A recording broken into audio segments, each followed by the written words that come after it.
और अब आपको बताएं कि हुकूमत सिंध ने कम आमदनी वाले 2 लाख घरानों में सोलर सिस्टम की तकसीम शुरू कर दी है। वज़ीर आला सिंध सैयद मुराद अली शाह का कहना था कि chairman Peoples Party Bilawal Bhutto Zardari मजीद 3 लाख सोलर यूनिट्स खरीदने की हिदायत दे चुके हैं।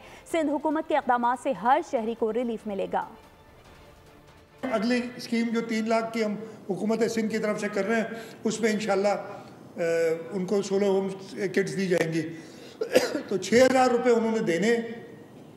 ये टोटल स्कीम तकरीबन 10 अरब रुपए की है। बहुत सिंपल है, 2 लाख दे रहे हैं जिसमें 20% देंगे बेनिफिशरीज और 80% गवर्नमेंट, 80% गवर्नमेंट दे रही है। हम इस सूबे के लोगों को सस्ती बिजली और जो गरीब से गरीब तर लोग हैं उनको मुफ्त बिजली फराहम कर सके, इसलिए कि अब बिजली एक ज़रूरत बन गई है। ये हमने सस्ती बिजली और 300 यूनिट तक मुफ्त बिजली, वो हमारा बिल्कुल इंशाअल्लाह ताला पूरा अज़म है कि हम इस टेन्योर में अपने इस वादे को पूरा करेंगे।